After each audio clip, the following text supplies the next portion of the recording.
Hello and welcome. This is your global news bulletin for January 15th, 2026.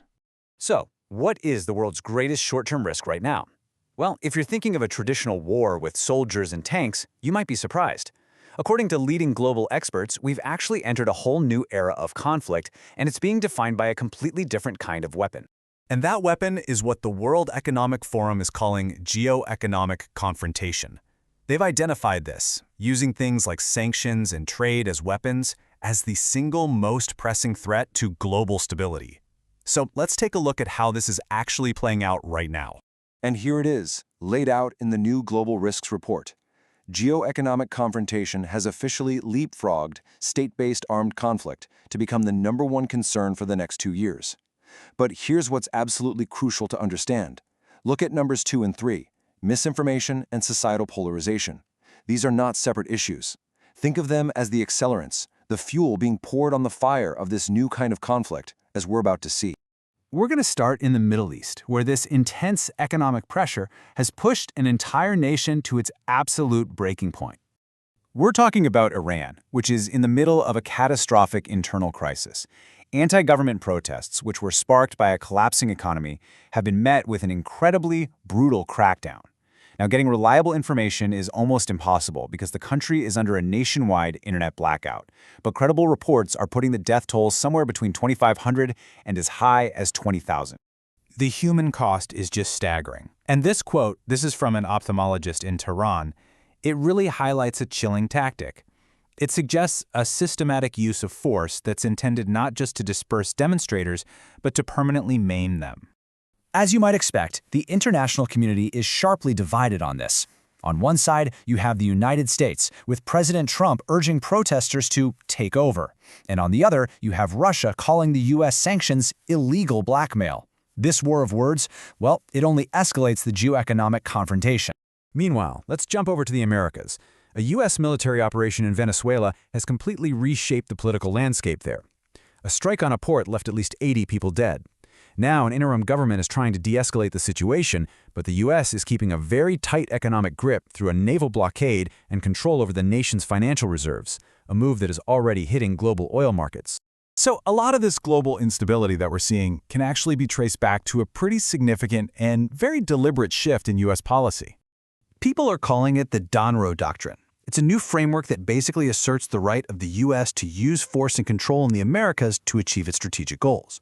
This isn't just some abstract idea. It's the explicit policy that's underpinning the recent actions in Venezuela, and it's also behind renewed demands for control over Greenland, which are reportedly being discussed at the White House right now. And at home, the administration has kicked off one of the largest immigration crackdowns in U.S. history. Using something called the public charge rule, it has indefinitely suspended visa processing for citizens from 75 different countries. I mean, look at this. It's affecting nations across every single region of the globe. As you can imagine, these huge geopolitical maneuvers are sending some serious shockwaves through the global economy, and they're also inflaming a number of regional conflicts. You can see it right here in the markets. They're reacting with a lot of volatility. The Dow, the S&P, and the Nasdaq all fell today, and it was in direct response to several of these aggressive new economic proposals, including a plan to put a cap on credit card interest rates. You can really feel the anxiety in the financial sector. Get this, JP Morgan Chase had strong earnings, but their shares still fell. That's because CEO Jamie Dimon came out and warned about the potential harm of new regulations. He used his famous cockroach analogy, which basically suggests that these little hiccups you see on the surface might be a sign of much deeper, hidden problems in the market. And elsewhere, instability just keeps growing. In Uganda, authorities have imposed a nationwide internet blackout right before Thursday's presidential election. In South Korea, a prosecutor is demanding the death penalty for the country's ousted president. Somalia has cut all diplomatic ties with the UAE. And in Ukraine, we learned that 2025 was the deadliest year for civilians since the invasion began. Okay, so amid all of this global turmoil, there were also some genuine moments of progress. So let's shift gears and look at some remarkable developments in science and technology, and then take a quick look up at the cosmos. It's really incredible. Human ingenuity just keeps pushing forward. We've got new AI systems that can now detect diseases like leukemia with more accuracy than human experts. There's a breakthrough in screen technology that could lead to ultra-stretchy health sensors you could wear right on your skin. And get this, researchers have actually identified the specific brainwaves responsible for that feeling that a body part belongs to you, a discovery that could totally revolutionize prosthetics.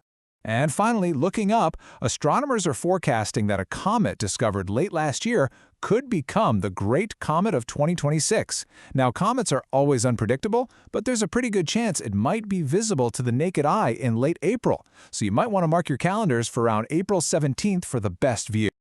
So, after all that, what does this complex and really volatile global picture tell us about what's coming in the next 24 hours?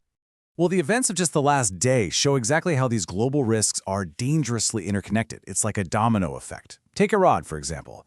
The geoeconomic confrontation, the sanctions, that leads to an economic downturn. That downturn fuels societal polarization and protest, which in turn prompts a government crackdown. And each one of those steps escalates the risk of a wider state-based conflict. It's a dangerous chain reaction. So to summarize, the world is navigating an extremely tense period, an age of competition where economic tools have become the new frontline weapons. The key flashpoints we've covered in Iran and Venezuela, which are being driven by aggressive U.S. policy and are rattling already fragile markets, will no doubt dominate the news over the next 24 hours. We'll have another update for you then. If you've found this news summary valuable, please go ahead and like this video and subscribe to stay informed. Thank you for tuning in.